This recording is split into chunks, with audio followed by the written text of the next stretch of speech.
tippen, dann hast du links unten. So, wir sind jetzt live. Ganz kurz.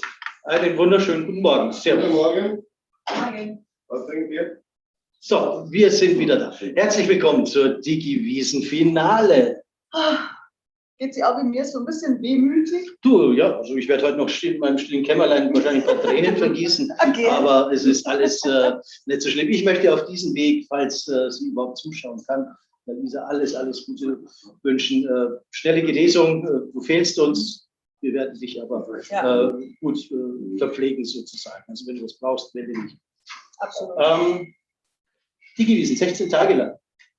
Also mir geht es wie nach der echten Wiesn, also so leichte Ermüdungserscheinungen, leichte Verschleißerscheinungen sind doch vorhanden. Ich weiß jetzt nicht, wie es hier War geht. das jetzt das unterschwellige Schleichthema? Nee, alles gut, aber auch es ist echt anstrengend, ja, so Networking, quatschen, sich unterhalten, gucken, dass auch alle sich wohlfühlen, das ist nicht ohne, aber es macht nachher viel Spaß und ich bin auch echt begeistert von den vielen Mitmachern, auch, die wir hatten. Also es waren ja wirklich über 70, glaube ich, Akteure, die da mitgespielt haben und total spannende Impulse uns geliefert haben. Also war eine rundum tolle Veranstaltung. Wir haben über 290 Schmankerl-Backerl verschickt. Wahnsinn. Also gestern habe ich meins dann auch vollends zunichte gemacht. War echt nett. Das schöne Leckere. Echt toll. Oh yes. Ja. Ich verstehe dich. Gut. Hey. Wunderbar. Wir sind schon live, lieber Jean-Marie. Ja. So. Schön, dass du dabei bist. Ja, wir haben ein Bier hier. Das ist schlecht. Dafür müssen wir besser sorgen das nächste Mal. Aber du bist in den falschen Hotels unterwegs. Wir haben hier schon eine Veranstaltung hier. Ah, okay. Ihr baut auch gerade auf? Du unterschreibst heute fleißig Visitenkarten. Heute Nacht war es 3 Uhr. Echt? Und dann mache ich. Gut. Ich komme wieder bei. Ey. Also, Jean-Marie, Die Leute unser Ex-FC Bayern Torwart. Wie ist das eigentlich, wenn ich dich so fragen darf? Einmal FC Bayern, immer FC Bayern? Bleibt man da irgendwie am Herzen hängen oder wie ist das? Ja, natürlich. Ich bin sehr stolz, dass ich bei FC Bayern München gespielt habe, dass ich 6 Jahre da super Jahre gehabt habe. War nicht so einfach, aber das ist normal im Leben. Wenn man es erreichen muss, muss man was dafür tun. Und ich habe nach meiner Karriere noch mehr Menschen kennengelernt, wie ich ein echter Bayer oder ein echter Münchner kennengelernt habe. Und das ist mir ganz wichtig.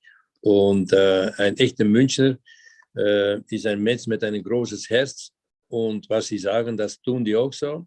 Und natürlich, die Jahre fliegen so vorbei. Und ich bin sehr glücklich, dass ich mit meiner Familie das erleben möchte in meinem Leben. Wunderbar. Du bist jetzt aber wieder zurück in Belgien. Bist du dem Sport noch irgendwie verbunden? Freilich bin ich noch verbunden. Freilich, das klingt schön.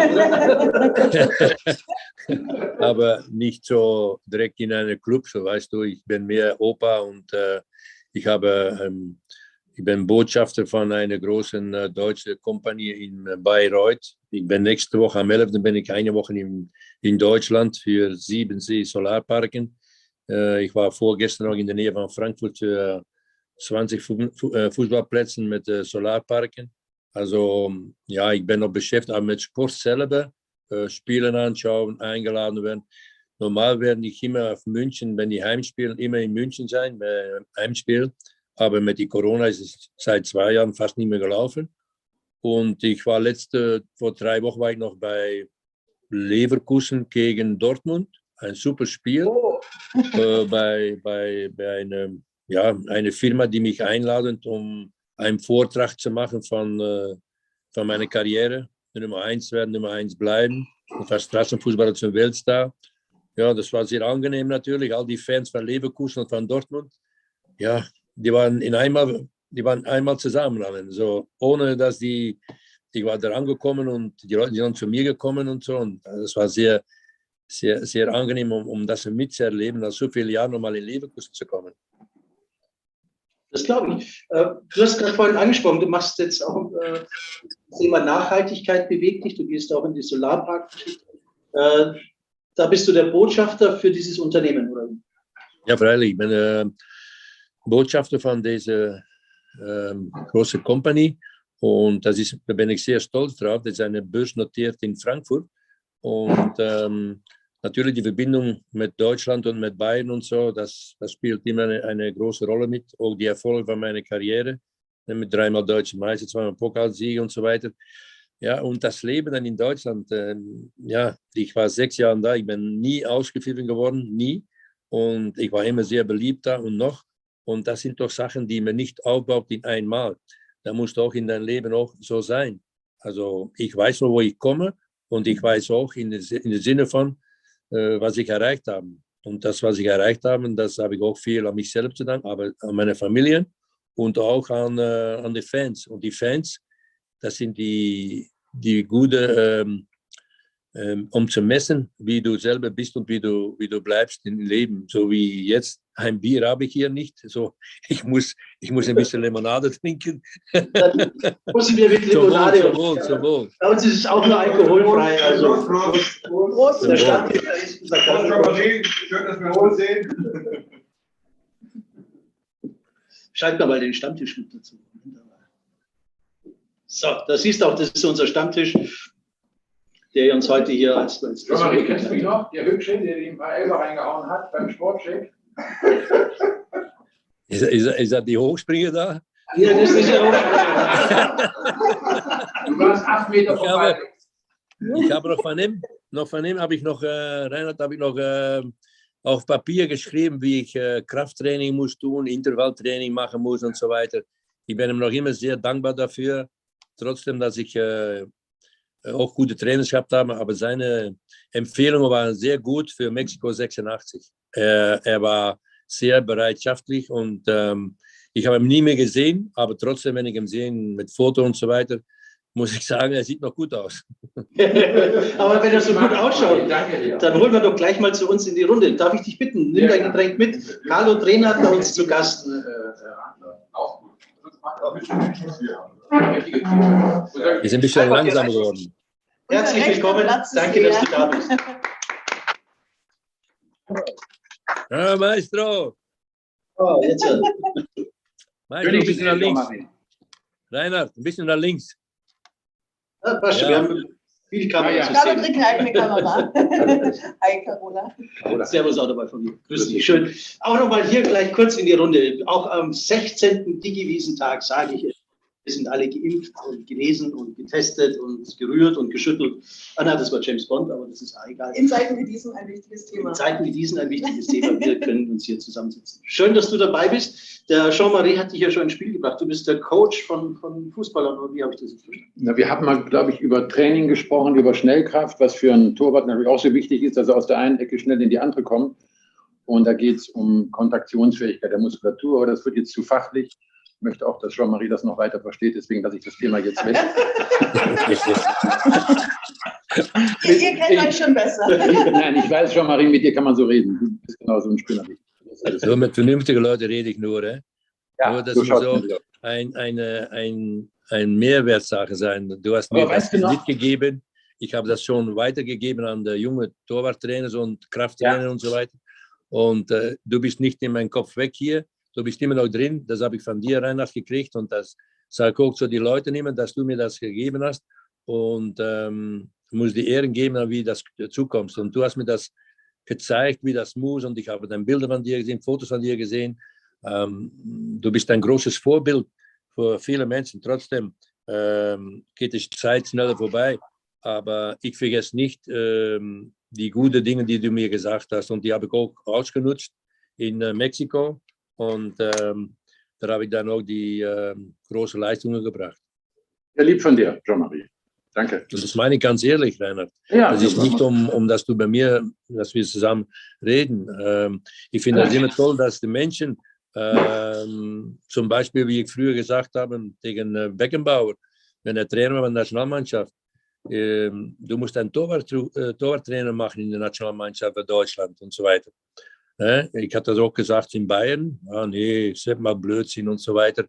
Schau mal, dann ist Sepp mit Franz Beckenbauer nach dem Spiel in Hamburg, Bayern, war 0-2 und Flugzeug gesetzt von Hamburg nach Frankfurt. Habe ich ihm das erzählt? Und ja, sagt er, warum? Sagt er zu mir. Ich sage, ja, du hast immer Kollegen, die sind befreundet oder Mitspieler, die sind befreundet mit anderen Torwart und ich möchte gerne den zweiten Torwart im Tor haben, das ist ihr Freund. Und da wirst du als Nummer 1 mit konfrontiert. Um Nummer 1 zu bleiben, ist nicht so einfach im Fußball. Da stecken so viele Sachen hinter der Rücken mit deinen Kollegen, wenn du mitspielst. Und da muss man dann einen starken Rücken halt haben. Und dann fragte Beckenbauer, hast du einen? Ich sage, nimm Sepp Maier als Torwarttrainer. Nur ich habe das erlebt auch in Bayern und auch irgendwo anderes, Reinhard. Du schießt noch Tor, Ballen links von dir, rechts von dir, dass du vor dem Spiel, wo du gut warm geschossen musst werden, und dann stehst du alleine, weißt du? Und dann später kommt das raus, dass sie so dann Gedanken gemacht haben. Und das ist die Hartheit in dem Sport, die ich erlebt habe. Nicht nur bei Bayern, aber auch bei der Nationalmannschaft. Und da ist dann Sepp Maier Nationaltrainer geworden und auch bei Bayern München, wenn ich weggegangen bin. Aber das Idee habe ich schon vor 20 Jahren, wenn der Sepp Trainer geworden ist, Nationalmannschaft. Und ich war oft bei Sepp Maier zum Torwarttraining in seiner Hallen in Ansing. Und alleine, niemand habe das gewusst bei uns. Ich hätte ihn gerne gehabt in Bayern. Und das war eine Vorstellung. Und dann haben die ihn nicht angenommen. Und dann später ist er doch gekommen. Und dann siehst du, wie Kahn geworden ist. Dann hast du gesehen, wie neu und so weiter. Da ist eine Basis, die junge Torleute brauchen von dir, Reinhard. Ich war auch sehr stark in Sprungkraft, aber ich habe nicht die Eleganz gehabt.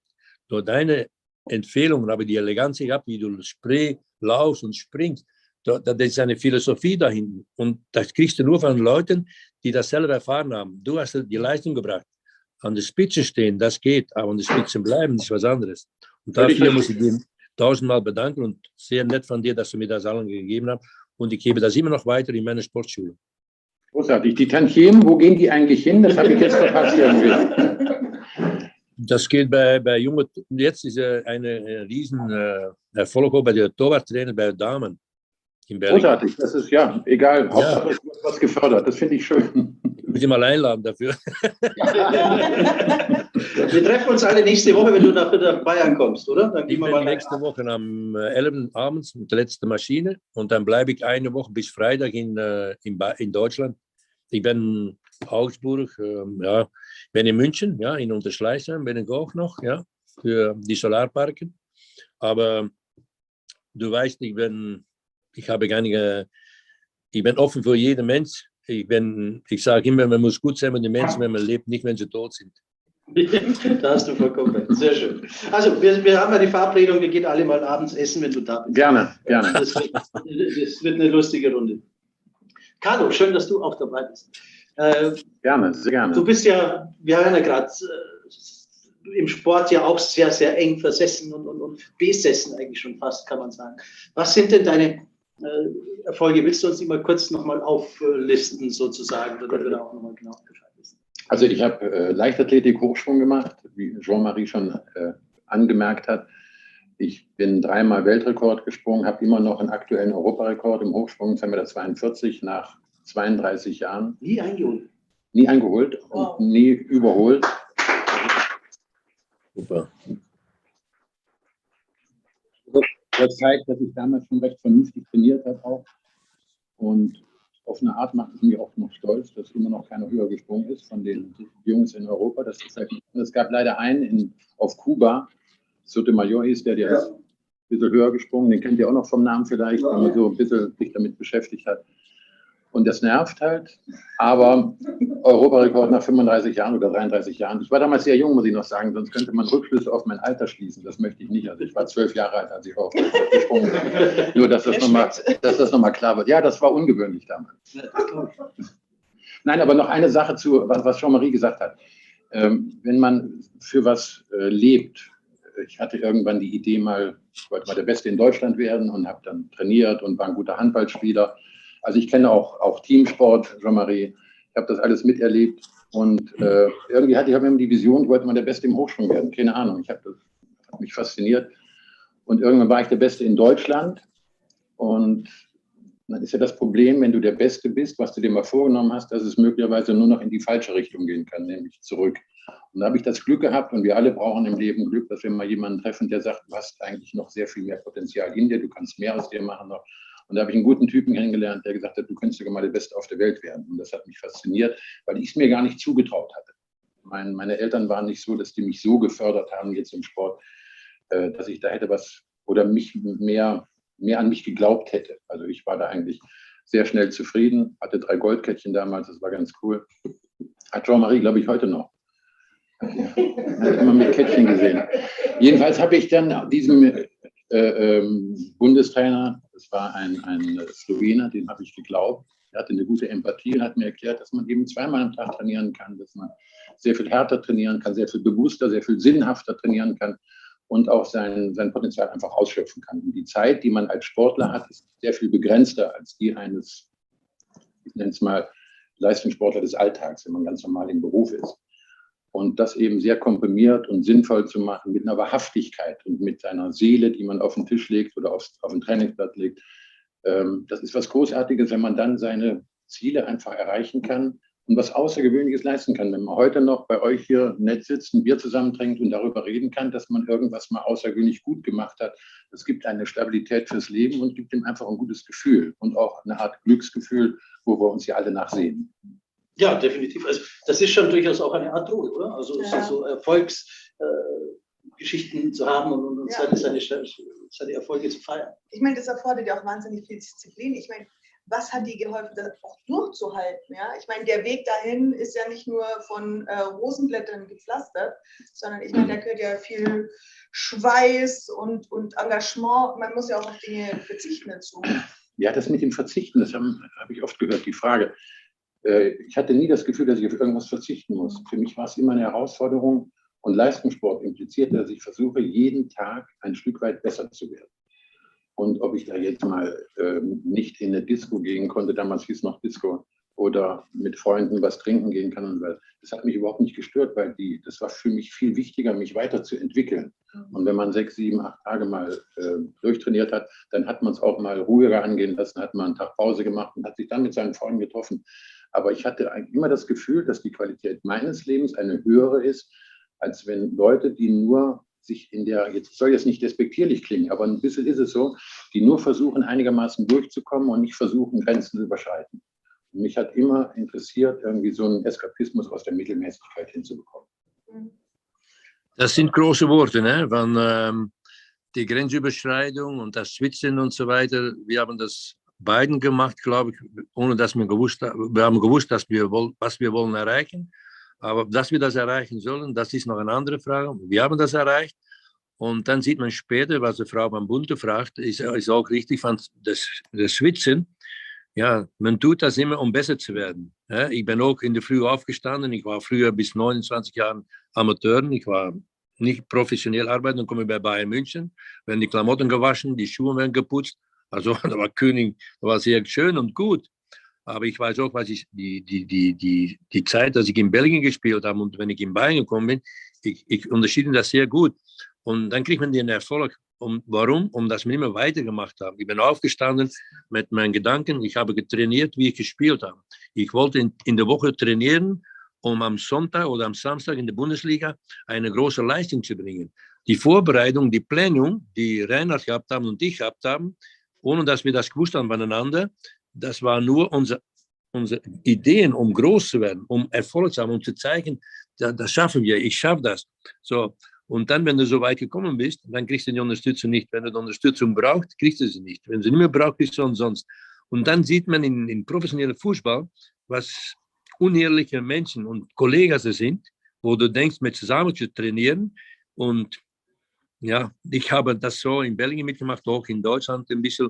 Aber in 2 Monaten bringe ich mein Memoirs raus in München, in Deutschland. Werde ich mein neues Buch vorstellen. Werner weiß das schon. Und Reinhard und die Frau kriegen schon mit mir ein Buch. Da wirst du mal lesen, was ich allen erlebt habe und so weiter. Und wie du gesagt hast, Reinhard, und der Frau gefragt haben, wann das Schwitzen ist normal, aber das Trainieren, das gibt kein Ende. Wenn du das Schwitzen möchtest bekommen und behalten, das ist was anderes. Und da bleiben ist was anderes. Aber ich meine, was euch beide auszeichnet, ist ja wirklich diese Vision. Und ich meine, Carlo, du hast es angesprochen. Woher kommt diese Vision? Weil ich meine, die meisten wurschteln sich halt durch, weil sie sagen, er ist auch irgendwie komfortabel. Aber was unterscheidet euch da, dass ihr sagt, nee, ich habe diese Vision, da will ich ankommen und dafür hänge ich auch alles rein? Also ich glaube, das ist noch eine kleine psychologische Komponente. Vielleicht kannst du mir dazu stimmen, Jean-Marie. Als ich jung war, mit 15, 16, wog ich, weiß nicht, 60 Kilo, war 1,90 groß. Das war nicht wirklich erotisch jetzt. Also ich habe mich nicht so wohl gefühlt in meiner Haut. Und viele Menschen, die irgendwas Besonderes, nenne ich es mal, was machen, kompensieren auch auf eine Art Komplexe damit. Und deswegen habe ich, und es war bei mir ein bisschen einfacher, glaube ich, sogar als beim Jean-Marie. Jean-Marie kann sich nur so vorbereiten, dass er körperlich fit ist und mental, wie man heute auch so schön sagt, psychisch fit ist, dass er eben versucht, jeden Ball zu halten. Für mich war damals die Entscheidung, Hochsprung zu machen, einfach mich von der Erde wegzubewegen und losgelöst einfach was zu erreichen, was noch nie einer geschafft hatte. Und dann kam in diesem Prozess, als ich dann der Beste in Deutschland wurde, Beste in Europa, kam auf einmal diese 2,40 Meter, die noch kein Mensch gesprungen war auf der Welt, auch die Amerikaner, das waren 8 Fuß in Amerika. Dann gab es das Ziel, wer kann als Erster auf der Welt über 2,40 Meter über 8 Fuß springen. Und das war dann nochmal eine zusätzliche Motivation, eben was zu schaffen, was man bis dato nicht für. Und für mich ein bisschen einfacher, Jean-Marie, als für dich. Du konntest immer nur deinen Körper in perfekter Situation halten, aber du hattest nicht so ein klar definiertes Ziel. Und das war bei uns dann diese 2,40 und alle in Europa, Patrick Schurberg, Dietmar Mögenburg, selbst dieser Kubaner, der mich heute noch nervt, haben wir eben versucht, diese 2,40 zu schaffen. Und das habe ich dann als Erster geschafft und das war schon eine große Befriedigung. Das ist einfach was Geiles. Aber nochmal ganz kurz, was Jean-Marie sagt, dann der Weg nach oben, der ist vergleichsweise einfach dazu, dass man erstmal eine Weile dann noch oben bleibt. Und in der Leichtathletik ist es dann ein bisschen komplizierter. Da kannst du mit Erfahrung oder mit irgendwelchen Dingen nicht mehr viel anfangen. Da musst du einfach immer wieder so hart trainieren, dass du diese Leistung auch stabilisieren kannst und dann über 2,40 zu springen. Das gelingt dir, also mir ist es nur 3-mal im Leben gelungen. Und das ist halt nicht so einfach. Ein Torwart kann noch, ich weiß nicht, wie lange warst du Torwart, Jean-Marie? Bis 6,37 bestimmt oder was, ne? 36, aber nein, als Torwart, es gibt auch andere Sachen. ist nicht nur trainieren und um Kondition besser zu haben und so weiter. Es geht auch um, wie von dir die Sprungkraft und das Sehen, was die Gegner macht. Jetzt haben die alle Videos und so weiter. Früher habe ich gerne Videos gehabt, da wird eine Information weitergegeben an der Obtrainer von der Club. Und dann, das war dann der Trainer vor dem Spiel, 4 Stunden vor dem Spiel, sagten, ja, die spielen so und die spielen so. Aber wir müssen in der Zeit in Beveren oder in Bayern München, ich muss dann spielen, die Mannschaft und so, die spielt so, die machen Einwürfe. Ich muss denken, richtig, dass meine Abwehr, wenn die einen Fehler machen, dass ich da war. Ich musste nur drüber springen, oder wie? Hm? Willst du damit sagen, dass ich nicht denken musste? Ich musste nur drüber springen? Doch. Nee. Das war die richtige Aber Reaktion. als Torwart, als Spieler kannst du rundlaufen, Ball kommen, wegspielen und abgeben, weggeben, auf Tor schießen. Aber Torwart, die muss immer der Schlusspunkt sein, um zu wissen, was seine Verteidigung macht und so weiter. Und wie die spielen, der Gegner gegen uns spielt, wie starke, die Schwachen und so weiter. Und da musst du konzentriert sein. Und die Schwierigkeit, mit konzentrieren zu bleiben, sich konzentrieren, um 2,40 Meter oder 2 Meter zu schaffen oder 1,95 Meter, das ist ein Ziel und da trainierst du für. Ich auch, Bällen festhalten. Jetzt, die Torleute, die meisten Torleute, die können keinen Ball mehr festhalten. Das sind für mich Volleyballers und Handballers geworden. Wenn wir einen Ball früher losgelassen und freigelassen haben, habe ich gesagt, kannst du die Ball nicht festhalten, Roland? Das ist nicht mehr wie das andere Typen so, aber in unserer Zeit... Jean-Marie, du sprichst ja ein Thema an, das finde ich ganz interessant. Viele sagen ja, die Leistungen sind alle so viel besser. Heutzutage sind sie alle besser. Die Fußballer spielen besser, weil sie mittlerweile 30 Millionen im Jahr verdienen und so weiter. Ich bin übrigens nicht... Hey, lass mich ausreden, lass mich ganz kurz... Ich weiß, es ist schwer bei dir, aber ich möchte lass mich mal kurz ausreden. Ja. Ich glaube nicht, dass die besser geworden sind. Was ich vorhin gesagt habe, dass mein Europarekord seit 33 Jahren jetzt besteht, bedeutet ja genau das, was du gerade im Grunde versucht hast darzustellen. Dass ihr möglicherweise sogar besser wart als heute die Torhüter, die den Ball möglicherweise nicht mehr fallen können und so weiter. Ich war öfter mal im Stadion auch, habe Leute gesehen, die wirklich 10, 15 Millionen verdienen, habe mir die angeguckt und war wirklich überrascht, wie durchschnittlich die waren. Und ich konnte gar nicht begreifen, dass da eben so viel Geld im Markt ist, dass das alles finanziert wird. Und mir tun eigentlich die Fans manchmal leid, die wirklich nicht die ehrliche Leistung verifizieren können, dass sie sagen einfach, ich kaufe da noch ein Trikot und unterstütze das auf meine Art, weil sie nicht so viel anderes im Leben haben, was sie so glücklich macht, als dass sie irgendeine Leistung, die eigentlich sehr durchschnittlich ist, einfach gut. Und das tut mir manchmal ein bisschen. Sorry. Ich habe mir viele Freunde beim Fußball gemacht, glaube ich, heute. Ja, scheiß drauf. Nee, du hast vollkommen recht. Du hast vollkommen recht. Für uns spielte früher Geld keine Rolle. Glücklich sein, ein schönes Haus, schöne Familien, schöne Kinder, Schule gehen, schöne Auto und so weiter. Und dann waren wir glücklich und gut weiterkommen. Was die Jungs jetzt verdienen, okay, wenn sie mir morgen das geben, nehmen das auch an. Ja. Wenn du morgen zurück könnte gehen, also wir werden dumm sein, wenn wir das nicht tun. Ja, klar, aber in unserer Zeit haben wir nicht für das Geld gespielt. Wir waren nur, um nicht beleidigt zu werden. Und keine sagen, die sind Fliegerfänger und so weiter. Nach das Tor in Bremen auch, mit Bremen-Bayern. Ich habe nicht gewusst, dass Uwe Rein, das ist mir nicht gesagt worden vor dem Spiel, die macht einen weiteren Einwurf. Ich habe es erlebt im Moment selber. Und dann kriege ich so ein Unfalltor rein. Und das sage ich vor jedem Menschen, kannst du die Filme sehen, die Einwurf, kommt auf mein rechter Daumen, der Augenteil berührt mich an meinen linken Arm und ich gehe aus meinen Dingen. Ja, und aber ich habe nichts gewusst. Und ich habe viele jetzt, die Spielen, die ich jetzt sehe beim Torleuten, ich habe Respekt vor Torleuten. Jetzt sagen die, ja, wie groß ist er? Und kann er mit den Füßen spielen. Also, früher musste Bällen fangen und dann musste die dirigieren mit Freistoßen, Eckbällen, musst du sagen, du musst da stehen, da musst du da stehen, dann musst du üben in der Woche, um Samstag die Erfolg zu haben. Also man kriegt nur Erfolg, wenn man die gute Vorbereitung haben, aber man muss auch darüber denken, was man macht gegen die Mannschaft und gegen die Mannschaft oder gegen die Spieler und die. Ich habe 70% von 11 Meters gehalten. Ja, du hast immer Glück gehabt. Ja. Bayern München, Hamburg, 98. Minute von Kalt 2-2 gestanden. Wenn ich ihn nicht halte, dann war 2-3, Punkte verloren, Fans aus dem Stadion. In Kaiserslautern an die Bremen.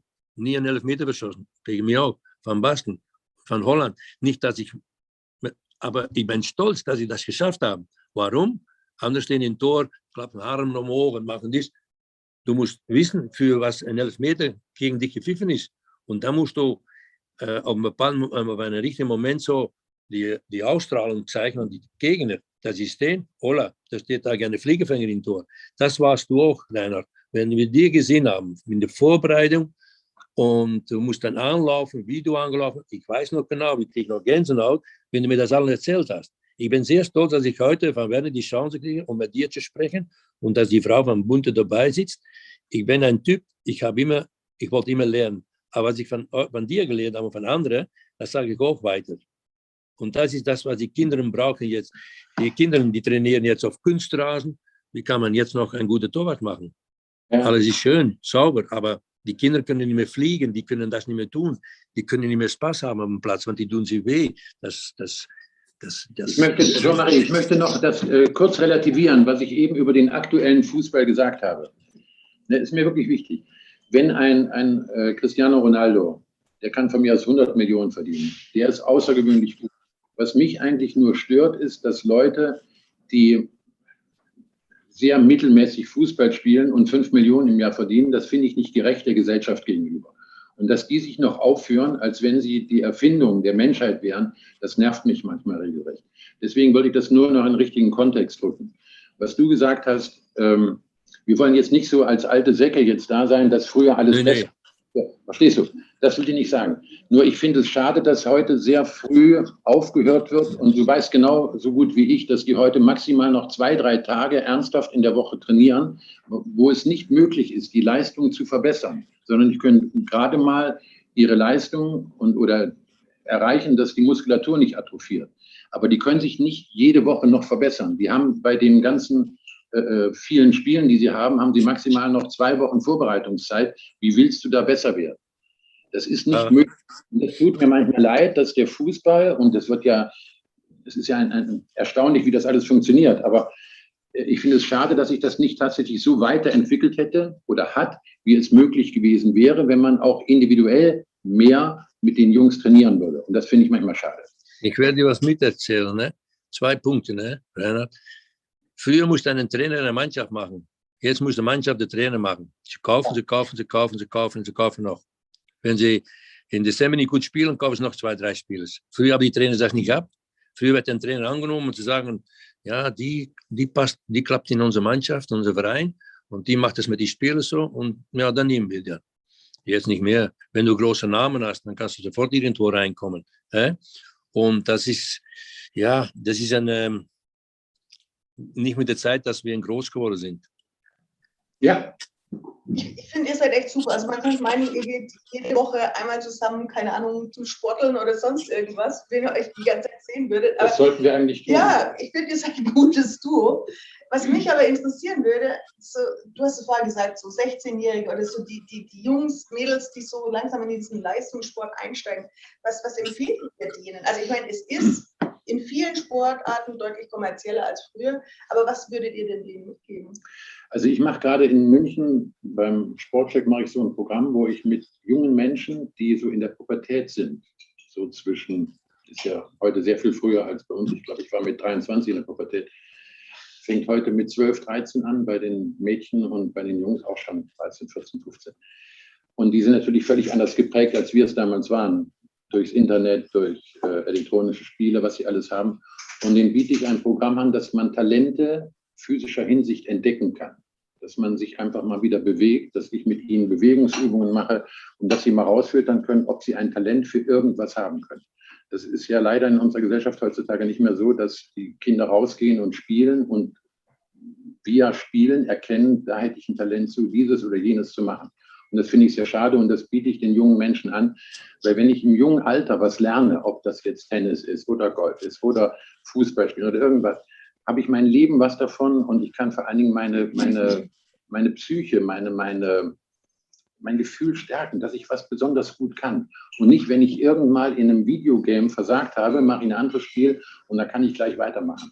Ich glaube, es ist wichtig im Leben, dass ich mich manchmal durchsetze und dass ich so lange was übe und wiederhole, bis ich es kann, damit ich für mich auch eine Stärke rekrutieren kann, die ich dann für mein ganzes Leben gebrauchen kann. Und das, finde ich, hapert es in unserer Gesellschaft ein bisschen, dass sobald irgendwas nicht so funktioniert, wird es weggeworfen und ich probiere was Neues. Und das finde ich ein bisschen schade und die Möglichkeit möchte ich jungen Menschen geben.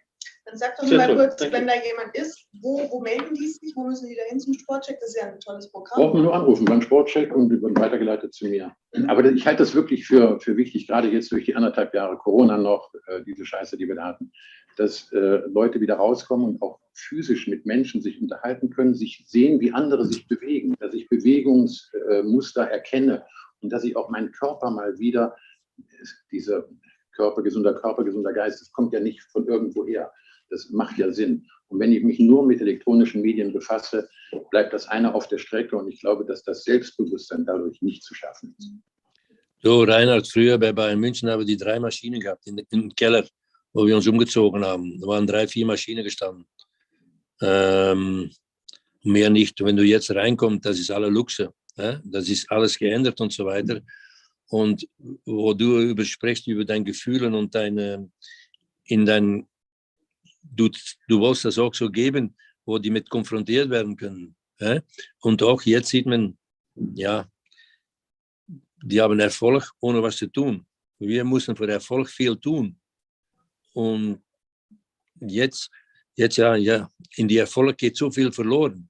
Wenn sie in die Luxe geht, so viel verloren. Für die Kinder noch. Da wird nicht mehr Rücksicht genommen von, in die Zeit war das so. Zeig das mal. Geh mal mit den Leuten dahin und so. Mach das mal. Die Techniken und so weiter, das lernt man nicht mehr. Man kauft jetzt Spieler, die morgen direkt einsetzbar sind. Also wenn die nicht gut sind, verkaufen sie wieder. Und es gibt momentan viel Geld. Katar ist da, die Arabier sind da, die Amerikaner kommen rüber und so weiter. Okay, die haben mal 49%. Zum Beispiel Augsburg. Das ist von einem Amerikaner, die in Beveren auch sitzt. Die haben Augsburg, Beveren und dann haben die in England noch eine Mannschaft und dann von Amerika kommt das Geld. Also ja, früher mit wenig viel erreicht und jetzt muss man ja, viel bezahlen, um was zu erreichen. Und das schafft man manchmal noch nicht. Und nochmals, wenn du jetzt, was mir immer ein bisschen weh tut, so, wenn ich früher am Trainingskalender war in Bayern München oder in Beveren und da kommen Leute dran, okay, dann sagst du einen guten Tag, wenn du Zeit hast und so weiter. Jetzt kommen die dran gelaufen, alle mit Kopftelefon und mit Handy in der Hand, um nicht zu sprechen. Nicht, das ist Allgemeines. Wenn du irgendwo kommst, die kommen aus dem Bus gesteigt und bam.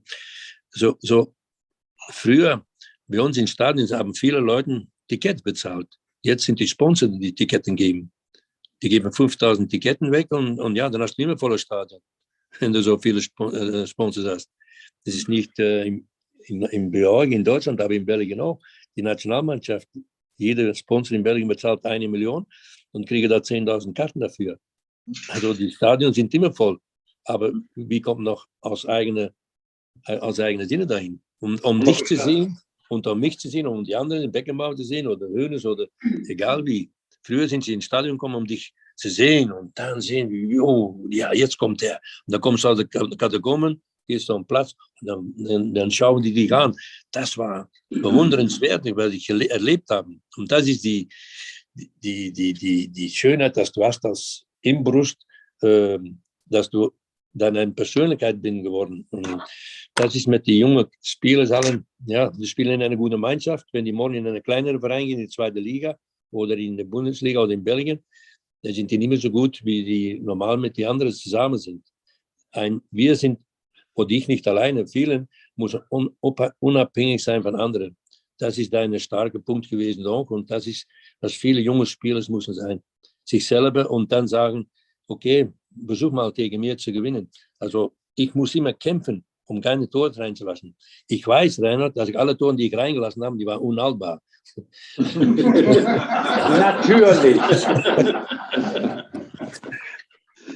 Aber Carlo, wenn du das so redest, auch über Fußball oder so, gibt es auch in der Leichtathletik irgendwie Veränderungen? Merkst du da auch, dass tut ihr euch schwerer, Nachwuchs zu bekommen oder tut ihr euch da sogar leichter mittlerweile oder hat sich da irgendwas verändert? Ja, es hat sich was verändert. Die springen nicht annähernd so hoch wie wir früher. Und woran liegt das? Ich glaube, die Herausforderung erstmal ist zu hoch. Die wissen, dass jetzt mein Europarekord bei 2,42 ist und die haben eine andere Priorität in ihrem Leben. Die Leichtathleten jetzt oder viele Sportler, glaube ich. Ich bleibe mal bei den Beispielen Hochspringer. Wenn ein Hochspringer heute 2,20 Meter springt, ist es für den wichtiger, einen Manager zu haben, weil das cool ist irgendwie, ja, anstatt härter zu trainieren, um 2,30 zu springen. Und die zäumen das Pferd eigentlich von der falschen Seite auf. Manager haben wir darüber nachgedacht, als ich 2,30 gesprungen bin, war ich Nummer 5 in der Welt. Aber für uns war das, wie der Jean-Marie auch vorher gesagt hat, ich hatte eine rein intrinsische Motivation, gut zu werden, besser zu werden. Und irgendwann kam das Geld dann mit dazu. Aber das war nie der hervorragende Ausgangspunkt, um hochzuspringen, um mehr Geld zu verdienen. Es gab eine kleine Geschichte, da bin ich in Augsburg das erste Mal bei Jugendmeisterschaften gesprungen, da war ich 16 oder so. Und ich kriegte von meinem Vater einmal im Jahr ein paar Turnschuhe. Das war für mich wie Weihnachten. Und dann bin ich da gesprungen, bin 2,7 Meter gesprungen in meinem 4. Wettkampf. Und dann kam einer von der Firma Puma an und sagte, das ist toll, wie du gesprungen bist. Wir möchten, dass du in unseren Klamotten springst, in Puma. Und ich konnte ihn gar nicht richtig verstehen. Also der wollte mir jetzt Puma-Sachen einfach schenken, damit ich in Puma springe. Da habe ich gesagt, das mache ich gerne. Und dann gab der mir 4 Pakete mit Hochsprungspikes aus rotem Känguruleder und dieses Zeug und so weiter. Und da dachte ich, ich habe es geschafft im Leben. Und dann habe ich so überlegt, wenn ich jetzt noch höher springe, kriege ich mehr Pakete. Und wenn ich noch mehr Pakete bringe, kann ich die irgendwann verkaufen und kann davon leben. Das war mein Ausgangspunkt, tatsächlich auf einmal eine Symbiose zu finden zwischen intrinsischer und extrinsischer Motivation. Ich gesagt habe, die finden das geil, die möchten sogar, dass ich in ihren Klamotten springe, weil die es gut finden, wenn ich in Puma über 2 irgendwas springe. Und so hat sich das erst entwickelt. Aber das Entscheidende ist, dass ich ursprünglich nur für mich irgendwie das Beste machen wollte. Ich wollte besser werden und die Benchmark war auch erstmal nur, ich möchte besser werden. Und dann auf einmal kam das, der Europarekord ist da, Weltrekord ist da. Und dass ich mich dann da erst so, ja, erst auch sinnhaftig in neuen Zielen auseinandergesetzt habe. Und das geht auch nur sukzessive. Und es ist ein großes Glück, wenn man diesen Glauben da irgendwann für sich entwickelt und ja, das dann irgendwann auch realisiert. Das ist was Wundervolles. Und was du realisierst hast und andere Sportler, so wie ich und so weiter und so, wir müssen zufrieden sein mit den Möglichkeiten, die wir gehabt haben in die Zeit. Jetzt ist mehr Luxe da, aber wir, wie soll ich am besten sagen, damit ich bin die Fragen verloren. Entschuldigung, wenn ich es vergessen. Reinhard, helf mich, reden nochmal. Wir haben ja auch eine Frage an euch. Ole, magst du losschießen? Ja, vielen Dank erstmal und schönen Gruß aus Hamburg an die inspirierende Runde. Das ist tatsächlich Inspiration pur. Also erstmal Applaus, also klasse. Da brennt man am 3. Oktober schon mittags. Carlo, ich habe mal eine Frage, vielleicht sogar zwei, wenn ich darf. Und zwar, du hattest erzählt, dass hintereinander stellen, sondern dass ich es mir merken kann vielleicht. Was denn? Zwei Fragen hintereinander. Ja, okay. Ich mache es langsam und fraktioniert. Ja. Du schaffst das, ich habe ein gutes Gefühl. Gut. Die erste Frage ist, du hattest erzählt, dass du von zu Hause aus nicht jetzt die 100%ige Voraussetzung hattest, als deine Eltern gesagt haben, also gerade die mentale Unterstützung, ja, der Junge ist ganz gut, aber entscheidend war, glaube ich, wenn ich das richtig verstanden habe, dass du auf einen Trainer und Mentor getroffen bist, der mehr in dir gesehen hat, das Potenzial. Und im zweiten Punkt hattest du ja dann erzählt, dass du dann die Möglichkeit hast, auch wenn du da oben mitspielen willst, dass du Grenzen überschreiten musst. Also im Prinzip deine eigenen Komfortzone verlassen musst. Wie wichtig ist der Mentor für dich in der Geschichte gewesen? Und hat er dir im Prinzip auch gezeigt, wie du dann am besten deine Grenzen überschreiten kannst? Weil ich komme selber auch aus dem halb professionellen Sport, habe früher ganz viel Basketball gespielt. Wenn du immer mit dem gleichen Aufwand trainiert hast, dann bist du nicht besser geworden. Das brauchte immer jemand, der gesagt hat, das ist jetzt, damit kriegst du den Weg, wie du tatsächlich dann besser wirst. Also nochmal zusammenfassend, wie wichtig war dein Mentor und was genau hat er gezeigt, damit du deine Komfortzone auch verlässt und dass es der richtige Weg ist? Der war unglaublich wichtig, weil ich, habe es vorhin kurz angedeutet, weil ich zufrieden war. Ich bin 2024 in Warschau gesprungen, den damaligen Olympiasieger geschlagen und hielt mich für unantastbar. Verdiente damals, weiß ich nicht, 4.000, 5.000 Mark schon im Monat. Das war ganz cool. Hatte 3 Goldketten und fühlte mich wirklich schon sehr gesettelt. Und wenn ich den, Dragan Tancic hieß der übrigens, wenn ich den nicht getroffen hätte und wenn ich ihm nicht vertraut und ihm zugetraut hätte, dass er das aus mir rausholen könnte, wäre ich möglicherweise bei 2,25 hängen. Der hat mir tatsächlich das Gefühl, nicht nur verbal, was in mir noch drinsteckt, sondern hat mir auch Trainingsdinge aufgezeigt. Ich will da jetzt nicht ins Detail gehen, weil es ist relativ kompliziert mit Plyometrie, anderes Krafttraining. Deswegen ist der Mentor, und da muss man immer offen sein, glaube ich. Jetzt haben wir gerade eine Störung irgendwie. Jetzt geht's wieder. Das war schon Marie ist recht laut. Marie, schick die Kinder mal raus. Es ist ein Filmstar, die reingekommen ist, ein Filmstar. Wir haben eine große Veranstaltung hier. So. Ein neuer Radfahrenclub Minerva, die kommen jetzt professionell. Und ich bin der Botschafter von auch. Wie viele Botschaften machst du eigentlich? Aber die Frage noch ganz kurz. Ein paar, wo ich ein bisschen Taschengeld mehr verdienen kann.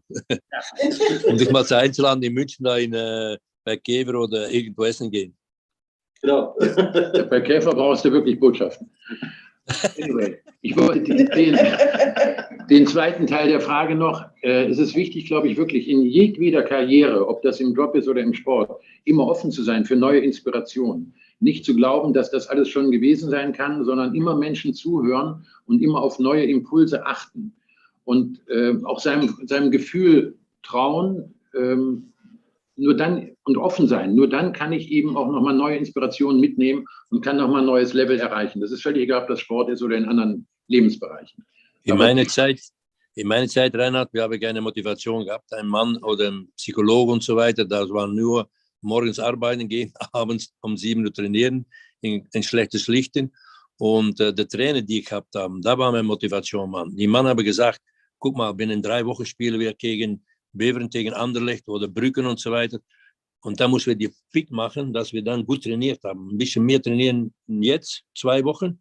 Und die letzte Woche musst du nicht viel mehr tun. Also dich nach einem großen Spiel vorbereiten. Und dann auch auf die Saison muss man sich auch gut vorbereiten, weißt du. Aber die Mentalität oder die mentale Sachen, was du an den Trainer mitkriegst, das nimmst du auch mit in ein Spiel. Madrid, Bayern, volles Stadion oder WM und so weiter. Dann wirst du konfrontiert.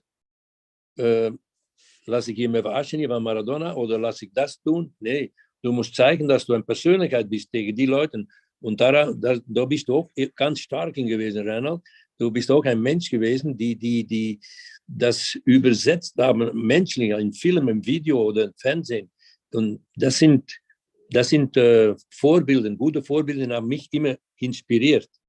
Und ich habe auf meine Alter, wenn ich bei Bayern gekommen bin, habe ich noch immer hier zugehört, aber hier nicht raus. Bei mir ist immer zugeblieben hier.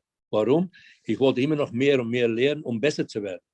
Und das ist auch mit dem mentalen Trainer.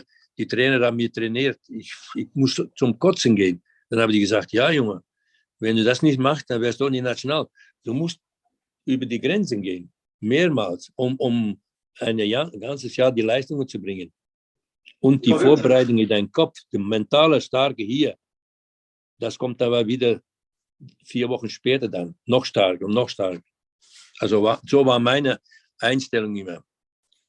Was mich interessieren würde jetzt, seid ihr ja extrem starke Persönlichkeiten, muss man ja auch sein, um diesen Erfolg zu bekommen. Ist man da nicht irgendwann auch beratungsresistent? Also wie leicht ist es da, bei so einem Menschen, der so fokussiert und so klar zielorientiert ist, durchzudringen als Mentor? Ich glaube, das Gegenteil ist der Fall. Du hast es netterweise so gesagt, eine starke Persönlichkeit wird nur dadurch stark, dass er zuhört und sich von jedem, ich war mit 19 das erste Mal in Los Angeles, bin zur Universität UCLA gefahren, habe mir angeguckt, wie die Athleten in Amerika trainieren. Ich muss doch wissen, ob die was viel besser machen als ich, ob die was machen und so weiter. Und du kannst es nur beurteilen, wenn du vor Ort bist. Und dann war ich da 4 Wochen mit dem damaligen Weltrekordler Dwight Stones und habe mir das angeguckt und habe gesehen, die sind nicht besonders, auch wenn die schwarz sind. Die können nicht per se höher springen oder schneller laufen. Das ist Bullshit. Die trainieren halt gut. Aber das kannst du dann, du nimmst dir von allem das Beste mit raus und machst daraus dein eigenes Mosaik und versuchst es dann umzusetzen. Es geht nur eben nicht mit beratungsresistent zu sein, sondern zuzuhören, was kann ich mir rausnehmen und nicht ganz blöd zu sein. Das hilft auch manchmal, dass du dir das Beste einfach überall rausnimmst. Und das Ich habe auch einen Punkt drauf. Rainer. Bei mir war das früher beim Spielen solche mentale Dinge. Du warst nach Amerika gegangen, um zu sehen, wie die das getan haben oder dass du noch das auch möchtest, das noch besser machen. Ich bin in der Zeit, wenn ich bei Beben gespielt habe, habe ich ja nur manchmal das geschafft, Europacup zu spielen oder Champions League. Das hätte früher nicht so. Dann bin ich nach Borussia Mönchengladbach in Düsseldorf gesehen, wenn die gegen Real Madrid spielen, gegen Paul Breitner, gegen Günther Netzer, als Fan von Breitner und von Netzer und von Mönchengladbach, bin ich da hingegangen. Und vor dem Spiel habe ich Urlaub genommen in Arbeit, muss ich selber bezahlen. Bin ich mit meiner Frau nach Düsseldorf gefahren, Kleinigkeit gegessen und dann rund das Stadion gelaufen, um das mitzukriegen, wie es alles geht. Ich hatte davor nicht Europacup gespielt oder Champions League gespielt. Und die Erfahrung dann, wenn ich dann später selber mal Europacup spiele, dann habe ich das mitgekriegt. Ich habe mein Geld reingesteckt, um das zu erleben, um zu sehen, wie das läuft, dann mit den Europacup-Spielen und so weiter. Und so bin ich dann auch stark geworden in Spielen selber auch. Also ich habe mich auch auf international so vorbereitet. So. Ich war immer ein Typ, so, die dann nach Deutschland gegangen bin, nach Düsseldorf oder nach Mönchengladbach, nach Köln, um das Gefühl zu haben, wie das ist, für ein volles Haus zu spielen. Ich habe nur in Bebel für 6.000 Leute gespielt. Da war ein Dorf von 8.000 und 9.000.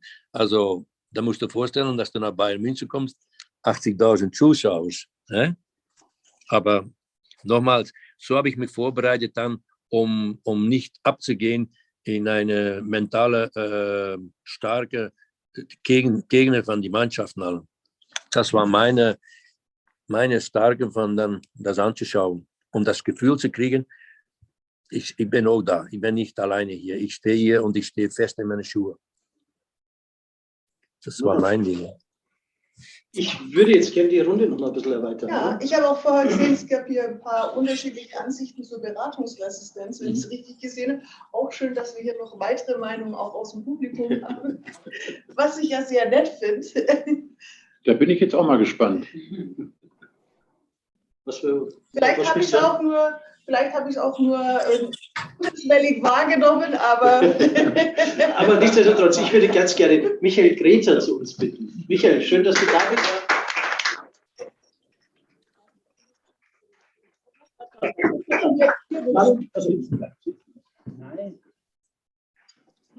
Und den Andreas kennt. Da würde ich auch dazu bitten. Alles Gott. Servus. Schön. Ja, ich habe es ja gesagt, aber ich konnte nicht pünktlich sein, weil ich ja ein Kirchgänger bin. Alles wunderbar. Finde ich ja schön. Das wusste ich. Ich habe also schon mal ein kleines Gebet noch gemacht. Dass du das erschieben. Ja. Das ist okay. Freut uns. Also ich. Ja, ja. Weiter. So. Also wir reden jetzt einfach weiter. Genau, wir reden einfach weiter. Wir haben jetzt hier ja gerade Jean-Marie Pfaff hier. Ja, die Weltstar wäre nur ein regionaler Spürhund. Absolut. Also hochgesprungen bin ich noch nie. Ich bin immer am Boden geblieben, weil ich bin ein indigener Giersinger. Giersinger. Oh, sehr schön. Wir haben ja mit dem Giersinger ja gute, also ein Partner von uns ist die Giesinger. Ja, also da trinken wir aber ich und genau. ein Viertel. Aber das hat mich gut gehalten. Michael Greta, du bist, also ich bin mit dir in die Society sozusagen eingeführt worden. Ich habe da immer bei Damen ein. Ja. Ich habe immer die Kolumnen geliebt und ich habe immer alles gelesen und habe gedacht, Mensch, da möchte ich auch mal dabei sein. So tolle Geschichten und so tolle Events.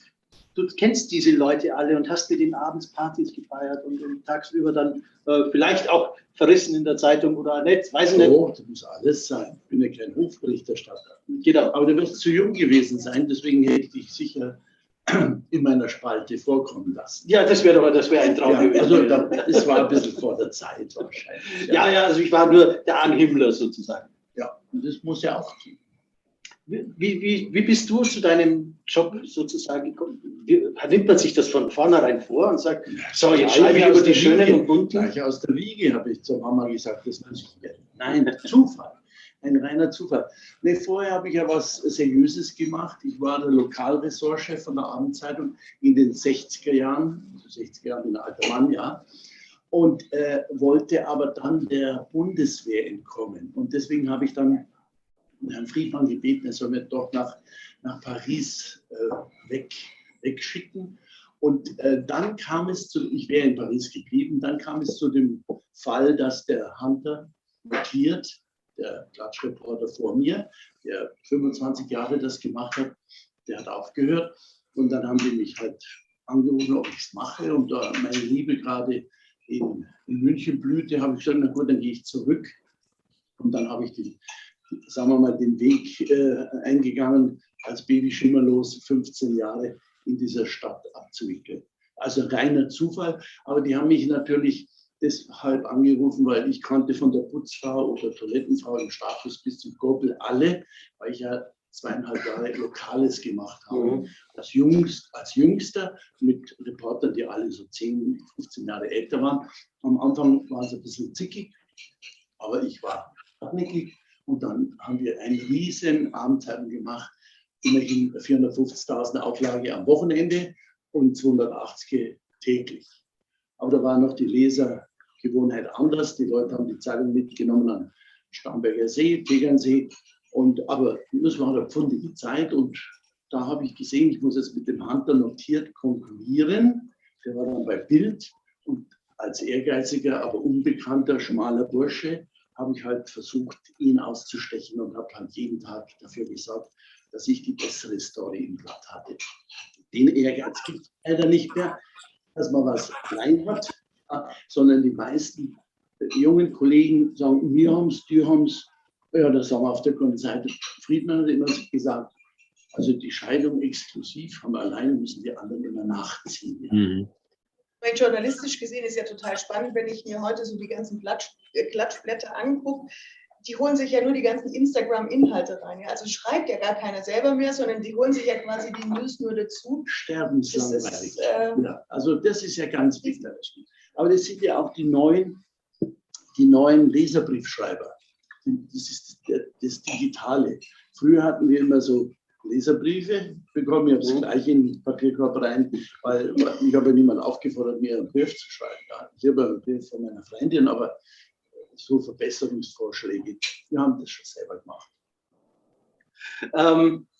Kennst du die beiden Herren, hast du die abends auch schon mal in der Zeitung? Eigentlich weltberühmter Mann und war auch, obwohl natürlich der Radi, den kenne ich noch ein bisschen besser, weil ich bin ja auch ein 60er. Okay, ja. Also diese Grundstimme, die er drauf hatte, das habe ich nicht. Ich war mehr bodenständig. Ja. Er ging immer so rüber und ich ging so entlang und habe ein bisschen geschaut, wo die Schlafzimmertüren stehen. Wie brav wart ihr denn damals? So, kann man das so sagen? So was? Die Herrschaften, wie brav waren die? Ja, das waren natürlich angebetete Sportidole. Und wenn ich natürlich was herausgefunden hätte von ihm, ich kann mich jetzt im Moment nicht, weil ich mich nicht so vorbereitet habe, aber so manche schräge Nummer haben wir, glaube ich, schon mal gedruckt. Und bei Fußballer sowieso, es interessiert ja jeden, ja, mehr denn je. Aber wenn man natürlich als Sportler auch noch wie ein gut aussehender Windhund aussieht, ja, hat man natürlich doppelte Chancen. Hättest du nach gut aussehen nicht aufhören können?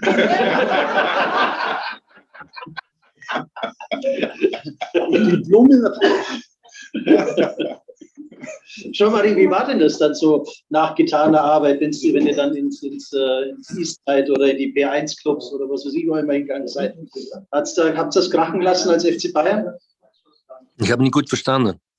Ihr es krachen lassen als FC Bayern, damals auch schon, in den ganzen Clubs in München, in den Diskos? Ich muss ehrlich sagen, bei mir war das einfach. Ich hatte in der Früh fahre ich weg und dann gehe ich zum Training und dann mittags gehe ich wieder heim und dann wieder zum Training wieder und so weiter und dann wieder heim zum Essen und Schlafen gehen und dann mich gut vorbereiten. Ich habe, wenn ich die Frage gut verstanden habe, und mit den Journalisten habe ich immer gut rausgekommen. Abendzeitung, TZ, Bildzeitung, Südkurve, Süddeutsch.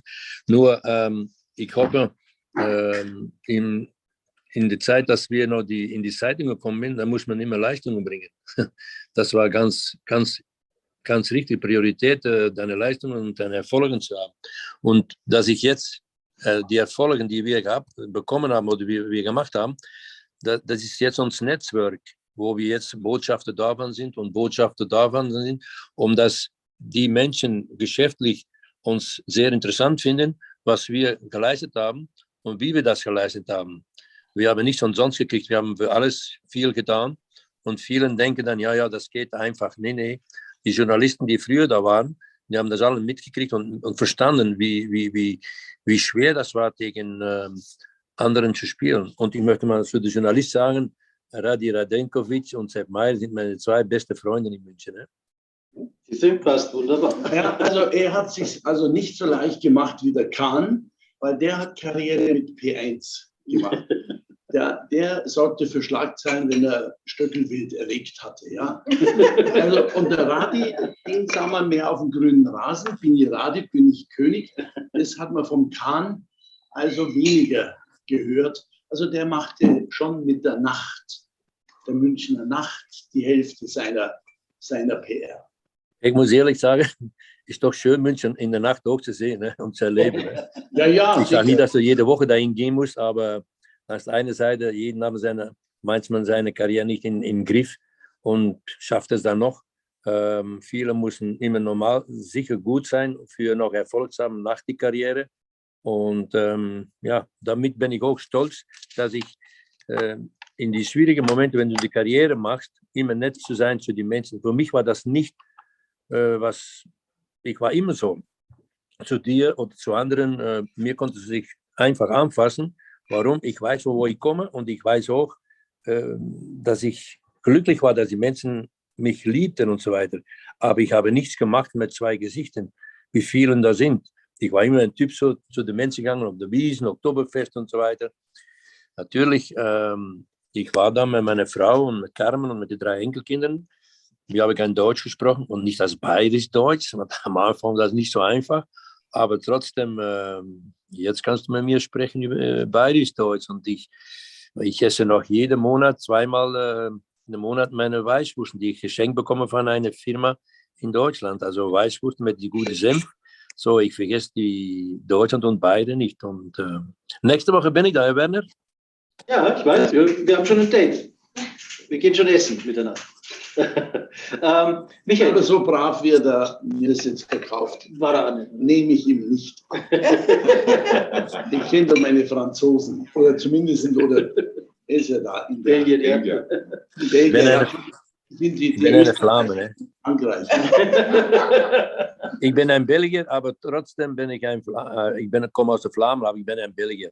Für mich spielt Politik keine Rolle. Weißt du, das Richtige in einem Mensch ist das Herz, das spricht und nicht das andere. Und da bin ich immer Vorstand davon. Sehr schön gesagt, das stimmt. Meine Frage, der Jean-Marie hat es nämlich kurz auch angesprochen, man hat dann nachts oder abends beim Fortgehen seine Netzwerke aufgebaut. Jetzt sind wir ja sowieso ein Netzwerk. Der German Mittelstand ist ein Business-Netzwerk sozusagen. Wie schnell oder wie gut war für dich, dieses Netzwerk aufzubauen, um überhaupt an die richtigen Türen vorbeizukommen und an die richtigen Stories ranzukommen? Ja, als Neuling hat es mindestens 3 Jahre, um ehrlich zu sein, 3 Jahre gedauert, dass man begonnen hat, das Kapital der Kenntnis der Zusammenhänge zu bekommen. Und dann als Konkurrent noch einen, der 25 Jahre auf der Spur war, habe ich natürlich also rund um die Uhr nur geschaut und ich war der Mr. Neugier schlechthin. Und dann muss man sich das Vertrauen erschreiben und den gewissen Kniff finden, dass die Menschen, die dann in der Spalte vorkommen, stolz sind, dass sie da erwähnt werden. Ich habe auch eingeführt, dass die Namen halbfett gemacht werden, ob das einer glaubt oder nicht. Ich bin ja auch aus der Steinzeit, weil ich mir gedacht habe, dann schaut man die Seite an und dann sieht man die halbfetten Namen. Dann geht mein Auge sofort dorthin, was ist jetzt mit ihm, mit unserem Superstar? Und dann sehen wir schon wieder so 2 Blondinen daneben oder eine rothaarige. Ein bisschen was muss ja dabei sein, weil allein ist der Mensch. Das wird angegangen. Ja, genau, da braucht die Geschichte dazu. Ja, immer Storytelling. Nichts interessiert mehr die Menschen, die Story über andere Menschen. Das wollen alle immer sagen, nee, nicht, aber das ist der Klebstoff, das ist die Information und nur dann funktioniert. Und mir hat einmal der Friedmann gesagt, also auf der Schlagzeile musst du immer einen Namen mit einbauen, dann verkaufst du um 40% besser. Also wenn so Bäume sterben aus, da stirbt dann auch die Zeitung aus, aber Beckenbauer zwischen den Bäumen, dann ist es ein großer Verkauf. Und stimmt das? Ich habe noch nicht, ist ja nicht der Söder umarmt neuerdings Bäume. Der Beckenbauer hat immer ein bisschen das schöne Geschlecht bewundert. Ich war ja bei der ersten Hochzeit dabei mit der Brigitte, war ja eine sehr unternehmungslustige, die kannte auch die Mannschaft sehr gut, hat geheiratet am Wörthsee im Hotel Fleischmann, habe ich auch den Herrn Spahn kennengelernt, wir hatten sofort Kontakt. Und dann hatte ich oft Sportstories, die konnte ich gar nicht verwenden, die habe ich dann dem Revisor gegeben, das war der beste Sportkolumnist der Abendzeitung, Rolf Gonter, der wo hast du denn das her? Naja, ich kenne den Schwan, der Schwan was, der hat mir das immer geboten. Und da sah ich, wie das beim Beckenbauer gelaufen ist und hat eigentlich immer so gearbeitet, dass der Sepp Meier, da war immer so eine, dann Lise Sandmann hieß sie, das war mal die Laborantin von meinem Fotografen und die konnte da mit einer Art Verklag stehen, weil die Tore fielen ja auf der anderen Seite zu der Zeit. Zu der Zeit war der FC Bayern ohne Neger, alles, es war ja nur auf der anderen Seite fielen die Tore. Ja, das war ja noch richtig München. Und da wurde der Sepp Meier hatte mal ein bisschen einen Test, der war so der Vortester. Und dann hat er den Kollegen mitgeteilt, also Sandmann, da kannst du schon ein bisschen mit dem Sandmännchen nochmal ein bisschen in Berührung kommen, ja. Das hängen blieb bei Beckenbauer und so ist es weitergegangen, ja. Bis zu Sibylle, das war eigentlich, finde ich, die feinste Ehefrau. Die wurde halt überrascht dann, also ich wollte ein bisschen Klatsch aus der Zeit. Also Gegendarstellung werde ich entgegennehmen, aber es ist alles aus erster Hand, deswegen kann ich das locker sagen. Und die Sibylle kam ja vom DFB, war ja auch die eleganteste. Ja. Und plötzlich hat er angebaut, der liebe Franzl, nein, das ist halt der Trieb, so Blondchen, Weihnachtsfeier, 4 Jahreszeiten und dann war das Baby da. Aber wir Journalisten hatten alle beschlossen, wir schreiben darüber nichts.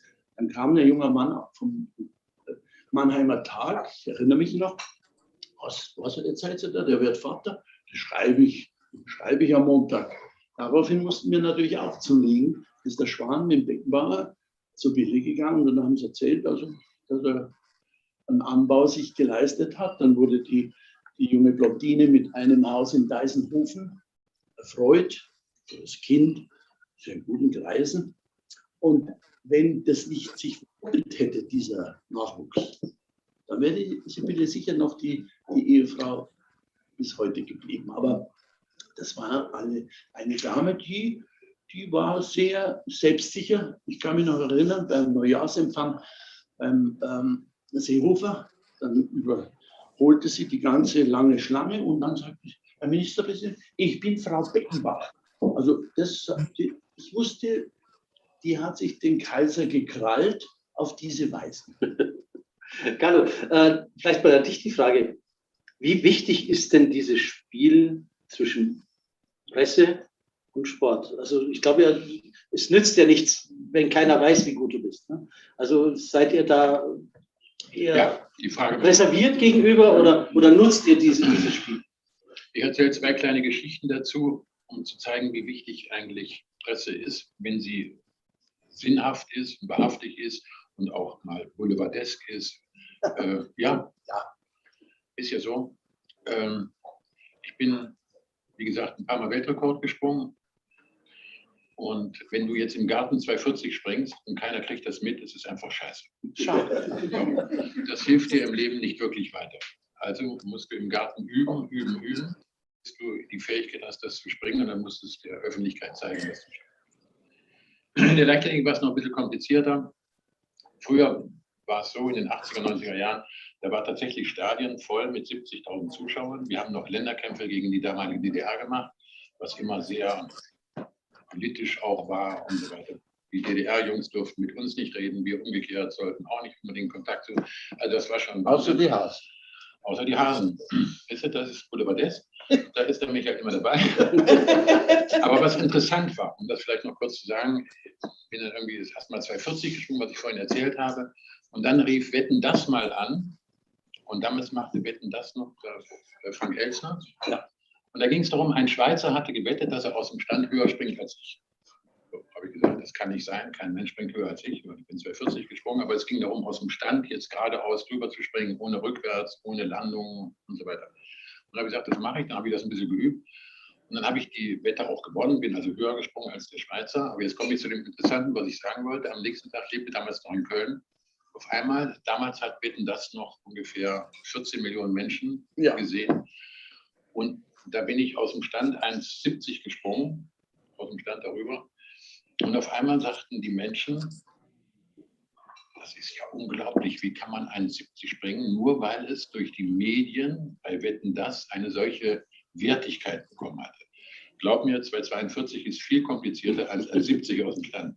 Aber dadurch, dass es eben bei einer Unterhaltungssendung war, hat auf einmal die Leichtathletik auch eine völlig neue Wertigkeit bekommen. Und das war wichtig eben, um den Sport auch in den Medien darzustellen. Und deswegen war die Symbiose zwischen Medien und dem, was man tut, ist nach wie vor und war es früher unglaublich wichtig.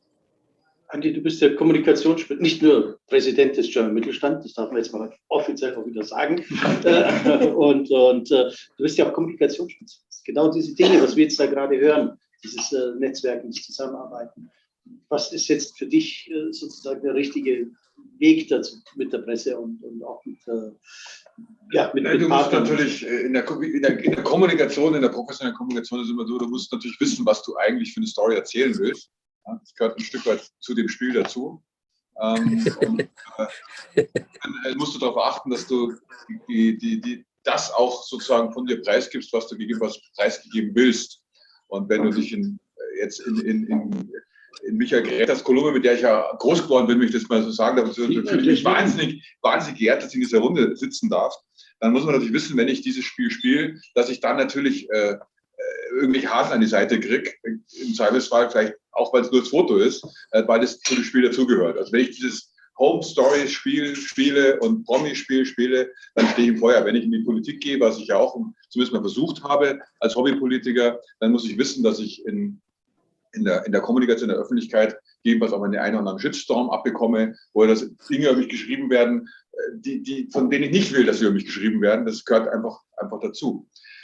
Und auch Dinge, die einfach nicht wahr sind, auch das passiert. Auch das passiert. Also ich war ganz am Anfang, als ich gerade in der Politik bei Dingen dabei war, also persönlich dabei war und dann gelesen habe, was darüber in der Zeitung stand, habe ich schon gedacht, okay, ich weiß nicht, wo der Journalist war, aber der war auf einer anderen Veranstaltung als ich. Also das waren komplett andere Welten. Und da werden halt Dinge auch mal geschrieben. Deswegen bin ich, gerade beim Journalismus, ist meine große Forderung, tatsächlich ehrlichen Journalisten zu machen und zu sagen, trennt mal bitte die Information von der Wertung, also von der Kommentierung. Das ist natürlich Boulevard wieder ganz was anderes vermutlich, aber es ist so der Punkt. Politik ist auch Klatsch. Eins noch zu den Sportlern, die haben ja wahnsinnig viel Inspiration gegeben, vielleicht auch für Unternehmer. Es geht ganz viel um besser machen. Das ist der wichtige Punkt. Und Jean-Marie, du hast es vorher gesagt, ihr habt es nicht wegen Geld gespielt, ja? Und du auch nicht wegen Geld gesprungen. Und das, glaube ich, kann ich nur vielen Unternehmern auch weitergeben. Hört euch das mal an. Und es gibt ja viele Unternehmer, die sagen, warum machst du Unternehmer? Ja, weil ich Geld verdienen will. Richtig gute Unternehmen sind nie gut geworden, weil sie Geld verdienen wollten, sondern weil sie ein Produkt besser machen wollten als andere. Exakt. Leitung besser machen wollten, weil sie einen Ehrgeiz hatten, etwas auf der Welt zu geben, was einfach besser ist als andere und damit dafür auch Komfortzonen verlassen. Und wer wissen will, noch ein Satz, wer wissen will, wie schwierig es ist, 2,40 Meter zu springen, der sollte einfach mal versuchen, 1,80 hoch zu springen. Das habe ich nicht versucht als Leichtathlet und es war echt, es ist sauschwer, es ist richtig schwer. Hast du es geschafft? Die 1,80 habe ich geschafft. Aber ich war beim Weitsprung ein bisschen besser, da habe ich zumindest 6,30 Meter geschafft. Bei 1,80 Meter Körperhöhe war das schon nicht schlecht. Es gibt Zahlen, die erwähnen. Ja, nee, da kann ich stolz drauf, weil ich bin ja nicht so groß. Und 6,30. Und übrigens da der Gedanke, ich hatte keinen so einen Mentor damals, der gesagt hat, hey, da steckt vielleicht mehr drin. Auch vielleicht, ich wäre nie ein guter Weitspringer geworden dazwischen. Also ich war dann relativ leidlicher Handballer. Aber der Mentor ist extrem wichtig. Ja, da hast du vollkommen recht. An der richtigen Stelle dann jemanden haben, der sagt, hey, pack's an, geh weiter, geh die Meile und das kann ich nur unterstreichen. Hat mich wirklich inspiriert. Was zu Jean-Marie sagen. Jean-Marie, weil du ein multipler Botschafter. Wenn du mal Nochmal. Ein multipler Botschafter. Ich wäre gerne auch mal Botschafter. Kannst du mich da irgendwie als Botschafter mal vermarkten? Wie viele Botschafter? Ich wollte nur erst anfangen mit, ich bin glücklich gewesen, wenn ich zu Bayern gekommen bin, wenn ich Sepp May gehabt habe und Fred Joch von der Bild-Zeitung. Also jetzt habe ich die Zeitung dabei. Die haben mich eigentlich ein bisschen eingeleitet, mit Leuten umzugehen. Ich hatte nicht die Sprachen in der Hand. Ich habe nur Flämisch gesprochen. Jetzt spreche ich ein bisschen besser Deutsch. Aber im Moment selber habe ich sehr viel zu verdanken an Fred Joch und an der Sepp. Und anschließend daran habe ich viele Journalisten kennengelernt. Ich habe fast nie Probleme bekommen mit meiner Persönlichkeit und mit FC Bayern und so weiter. Ich war schon gut informiert und so weiter und ich habe da auch gut auf zugehört. Und was du meinst von einem Netzwerk, jeder Mensch kann dich helfen, wenn die offen steht für die Probleme. Aber ich muss ehrlich sagen, du weißt es auch als Journalist, wenn du einmal zurück möchtest kommen bei Menschen, dann musst du dann das erste Mal nicht die Mann kaputt machen. Du musst auch immer Verständnis haben für Probleme und für andere Sachen. Was mir überkommen kann dich auch überkommen. und viele verstehen das nicht. Ich schreibe nur, um Zeitungen zu verkaufen, dann mache ich in die Mitte. Das liebe ich nicht. Ich bin nicht das Typ so, die so ist. Ich bin immer mitdenkend mit Menschen, die so Erfolg haben und so weiter. Wenn du sprichst über ein Netzwerk, wo ich jetzt von lebe, die Botschafter für verschiedene in Belgien und auch 2, 3 in Deutschland, das ist nur durch meine Zugänge zu mir, dass du mich anfassen kannst, und dass ich immer so bleibe. Wenn du mich gegenkommst und ich kenne dich nicht, dann sage ich so einen guten Tag. Wenn ich einen Hund sehe laufen, sehe ich einen schönen Hund da. So, ich sollte dem Hund auch einen guten Tag sagen. Nur ich bin immer mit einem Netzwerk, wenn ich am Montags mittags um 2 Uhr 2 Stunden telefoniere nach Firmen, wo ich wollte hingehen mit Solarparken oder wo ich Botschafter davon bin, dann ist das nicht dass sie mich kennen, um die Erfolge von meiner Karriere. Es geht ja nur um, was du in deinem Leben, wie du deine Mitmenschen unterstützt hast. Und ich kann dir eins Ding sagen, auch in Belgien, in Deutschland habe ich viele kranke Menschen besucht, ich viel Einsätze gemacht für Mindervaliden, also minder Menschen, die kein Geld haben.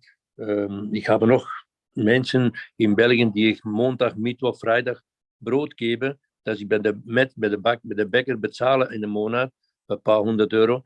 Ich kann das mehr leisten, aber dann mache ich das nicht für Werbung, das steht nicht in den Zeitungen.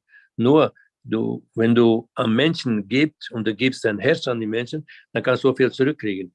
Warum bin ich so erfolgreich in meinem Netzwerk? Wenn ich Menschen anrufe, ich habe direkt sofort einen Termin.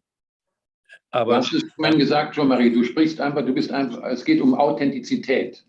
Du hast dich nie irgendwie, und ich nehme dir das mal wirklich so ab, jetzt auch versucht, dich auf irgendeine Linie zu begeben, sondern du warst immer, wie du warst. Und ich glaube, diese Authentizität ist das Entscheidende, dass man eben auch die Glaubwürdigkeit als Botschafter für unterschiedliche Dinge hat. Danke für die Unterstützung. Für die schöne Worte. Also ganz kurz vielleicht von meiner Seite, Botschaftsanfragen bitte, könnt ihr gerne über den German Mittelstand vermitteln, die wir auch immer da gerne... So, deswegen bin ich nämlich da.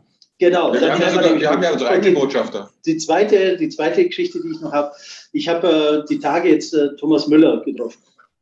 Und der ist ja, ich sage jetzt einmal, gegenüber Medien extrem geschult. Also die sind ja alle mittlerweile echte Medienprofis, die Fußballspieler und insgesamt die Sportler. Wie war das eigentlich zu deiner Zeit? Wurdet ihr damals auch schon, wurde euch beigebracht, wie man mit den Medien umgeht, oder war das eigentlich gar kein Thema? Überhaupt nicht. Bei uns war, was ich gesagt habe, da stehe ich hinten, und was ich getan habe noch. Und wenn ich meine Meinung möchte geben, dann gebe ich das. Aber ich habe alle Respekt für alle Spieler und für alle, und die in der Öffentlichkeit sind und so weiter. Aber man kann nicht mehr sagen, was man möchte sagen oder wollte sagen. Wir haben noch früher noch freie Meinung gehabt, so von das zu sagen, und ich möchte das gerne haben. Aber es kommt darauf an, wenn du ein Problem hast. Also ich in München, ich habe versucht, immer mein Bestes zu geben, um Erfolg zu haben. Und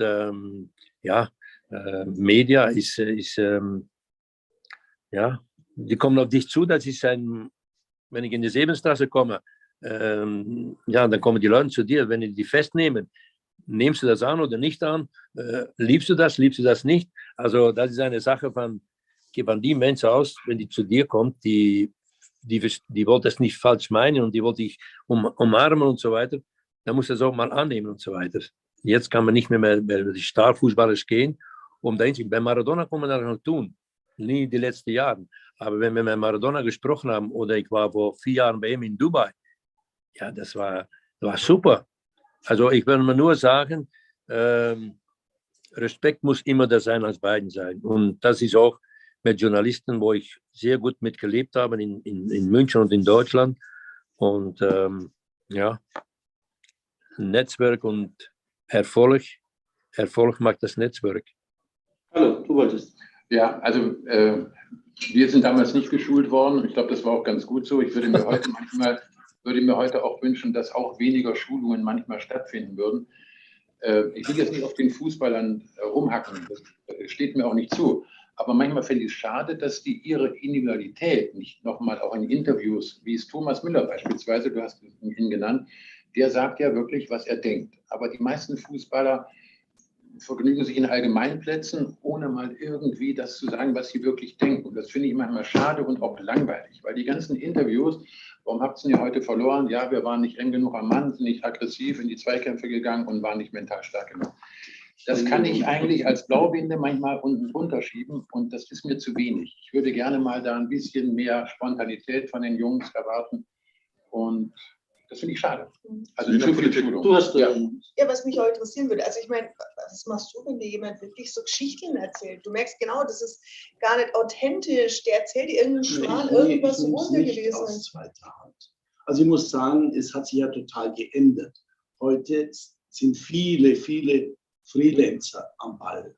Und da muss man dann Medien geschult werden. Früher, also zu meiner Zeit, hatte jede Zeitung einen Reporter und einen Fotografen. Das waren bestenfalls 5 Leute in München. Und dann war alles gedeckt, abgedeckt. Aber heute, eine Preisverleihung, Prinzregententheater, sind 150 Fotografen, dass ich gehe dahin und sage, wo druckt ihr? Aber das sind die Freelancer und die haben auch ein bisschen das Ganze aufgeweicht und unseriös gemacht. Das muss ich also ehrlich sagen. Und die bleiben dann auch um 5 Uhr früh noch vor dem Bordell stehen und schauen, vielleicht kommt da auch einer raus, dann kann ich ihn da abschießen. Ich bin mit dem Fotografen hin, habe den Termin abgewickelt, habe mit den Leuten geredet, aber richtig geredet, nicht durch einen Sprecher oder einen Manager.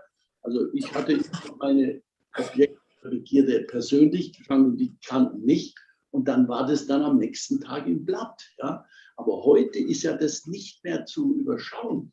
Also da laufen Leute rum und mit dem Laptop in den Armen sind Journalisten.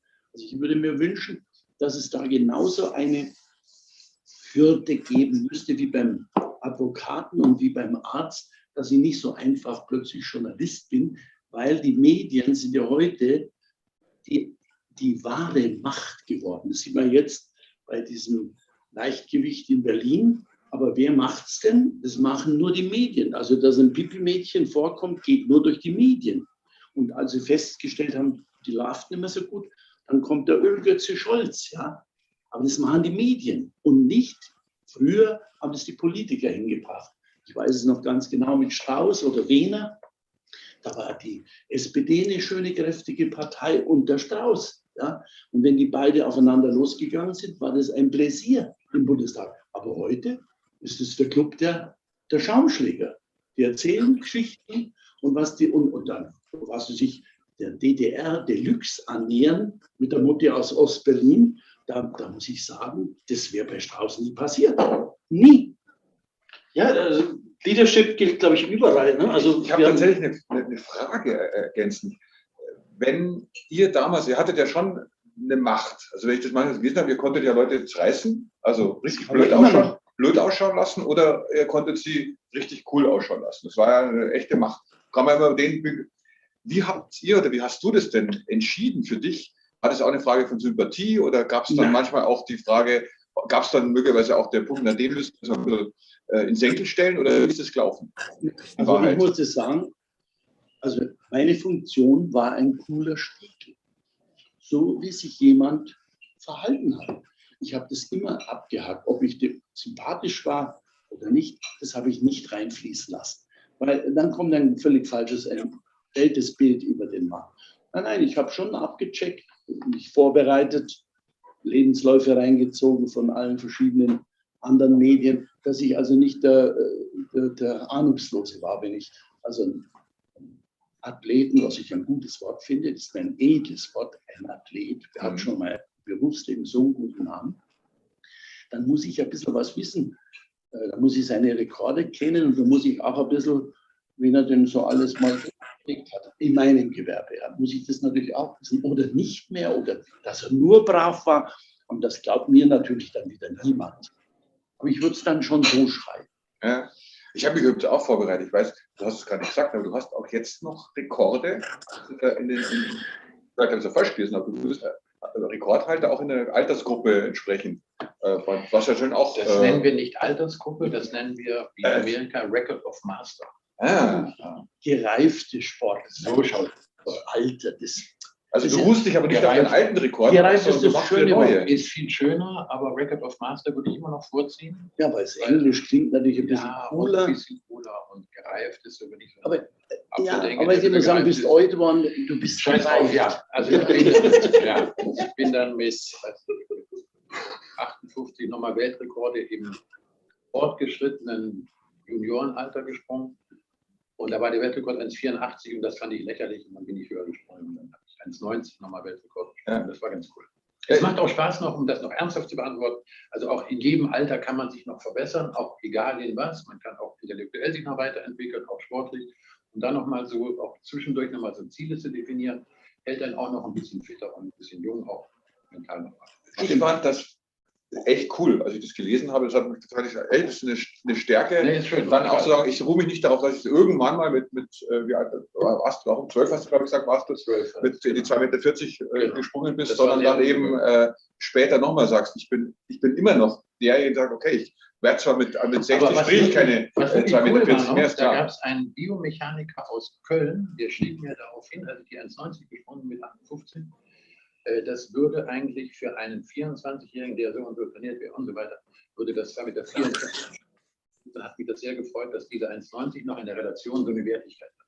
Das war ganz cool. Bombig, bärig. Jean-Marie, was ist bei dir jetzt sozusagen? Wie viel Fußball ist noch dein Leben? Spielst du viel noch weiterhin? Selber spiele nicht mehr. Ich bin jetzt 68 Jahren und ich gehe schon meine Enkelkinder anschauen und so mal Fußball spielen. Nee, ist nicht mehr von meiner Zeit. Ich gebe auch keine Kritik auf Spiele, ich muss das selber machen. Wenn einer was fragt an mir, dann antworte ich ihm sehr gut, um zu begleiten oder was die Probleme haben. Dann versuche ich was mitzutun. Fußball anschauen, wenn ich eingeladen werde vor dem Spiel oder sowas. Und dann gehe ich zum Spiel, wenn ich eingeladen werde. Sonst bleibe ich daheim bei der Frau und den Kindern. So, ich bin schon 47 Jahre zusammen mit Carmen. Also wir haben schon Töchter von 46, 44 und 43. Ja, da habe ich auch andere Ideen, um mitzugehen mit meiner Tochter nach einer Gala oder in 2 Monaten kommt ein Musical von unserer Familie raus. Wir haben dann ein paar Jahre zurück die Soap gehabt, so von der Pfaffs und so weiter, wo wir doch 10 Jahre gedreht haben.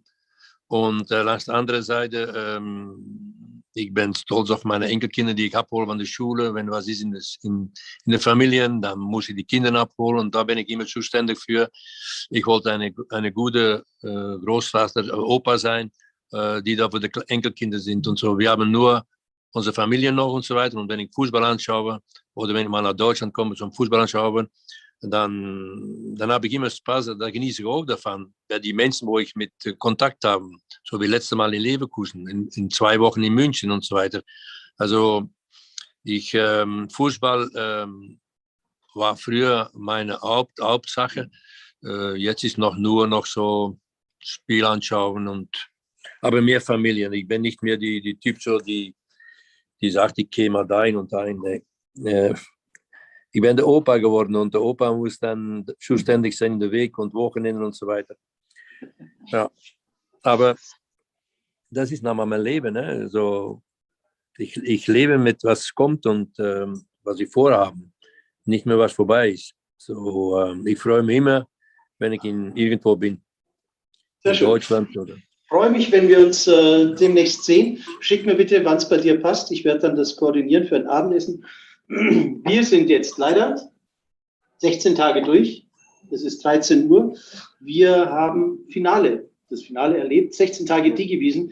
Ganz herzliches Dankeschön an euch, lieber Michael Grete, lieber Carlo Trenhardt, lieber Jean-Marie Pfaff und lieber Stammtisch, der heute wieder dabei war und natürlich alle, die draußen uns zuschauen. Wir sehen uns nächstes Jahr zur Digiwiesen ab 17. September wieder.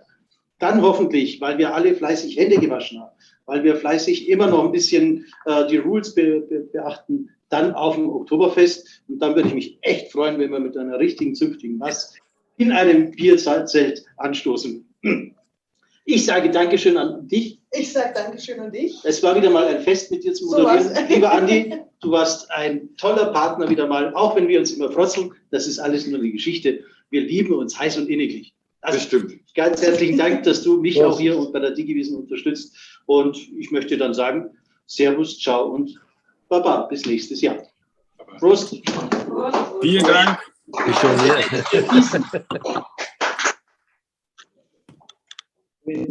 Schön.